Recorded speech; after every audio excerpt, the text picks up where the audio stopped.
पहला कदम निरंजन के घर में रखते हैं, आग अदृश्य हो जाती है, गायब हो जाती है, सब कुछ पहले जैसा हो जाता है। ये देख करके सब हैरान है कि ये कैसे संभव हो सकता है।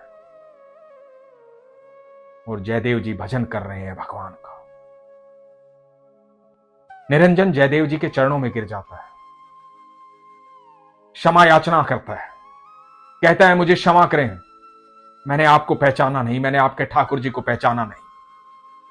उसके बाद निरंजन भी ठाकुर जी का भक्त हो जाता है। कुछ दिन के बाद जयदेव जी पुरी की तरफ चलते हैं। भगवान जगन्नाथ के अनन्य भक्त हैं जयदेव जी। वहां से अपने मित्र को लेते हैं, पराशर को, और पुरी के लिए रवाना होते हैं। जब पुरी के लिए रवाना होते हैं, भजन करते हुए, कीर्तन करते हुए, ठाकुर जी को याद करते हुए, तपती धूप है, मित्र के साथ चलते जा रहे हैं पुरी की तरफ। धूप बहुत तेज है, प्यास लगी है, इधर उधर कहीं भी पानी दिखाई नहीं दे रहा है, बहुत जोर से प्यास लगी है। दोनों मित्र प्यासे हैं, भजन कीर्तन करते हुए आगे बढ़ते जा रहे हैं और बेहोश होकर के जमीन पर गिर जाते हैं। तभी एक नन्हा सा बालक आता है, खूबसूरत बालक, मोटी मोटी आंखों वाला, घुंघराले बालों वाला। इधर जयदेव जी बेहोशी अवस्था में भगवान कृष्ण का नाम जपे जा रहे हैं, राधा रानी का नाम जपे जा रहे हैं, प्रभु को याद कर रहे हैं। वो बालक आकर के जल देता है, प्यास बुझती है, आगे राह दिखाता है। जयदेव जी को बिल्कुल यह होश नहीं है कि मेरे कन्हैया आए हैं मुझे पानी पिलाने। मग्न है अपनी भक्ति में, पुरी की तरफ बढ़ने लगते हैं। भगवान में इतने खोए रहते हैं, इतने खोए रहते हैं, पुरी पहुंच जाते हैं। भगवान के अनन्य भक्त हैं, सुबह शाम दिन रात बस ठाकुर जी, राधा रानी, ठाकुर जी, भक्ति में खोए रहते हैं। कवि हैं, भगवान के लिए भजन लिखते रहते हैं, कविताएं लिखते रहते हैं, उनका गायन करते रहते हैं। अचानक से उस भाव में डूबे हुए उन्हें दिखाई देता है कि सुनील पर्वत श्रेणियां सामने है, कालिंदी नदी बह रही है, यमुना किनारे कदम के पेड़ के नीचे मोर पंख लगाए हुए, बांसुरी लिए हुए, पीतांबरधारी, मोटे नयनों वाले, अनंत ब्रह्मांड में सबसे खूबसूरत, जिनके पूरे शरीर से अद्भुत तेज निकल रहा है,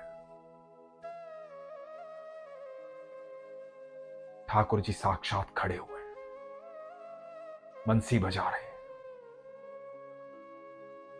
उसी भाव में इतने मोहित हो जाते हैं,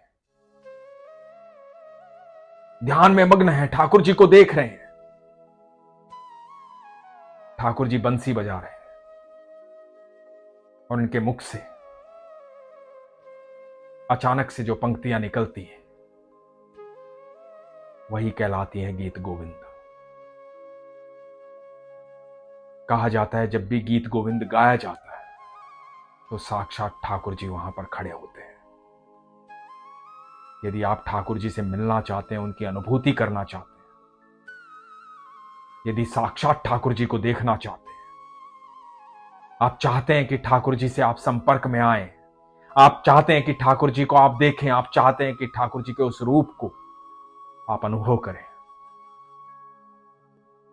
तो जब चाहे मन में आए एक बार गीत गोविंद गाएं। जैसे ही आप गीत गोविंद गाएंगे आपके शरीर की ऊर्जा बदल जाएगी।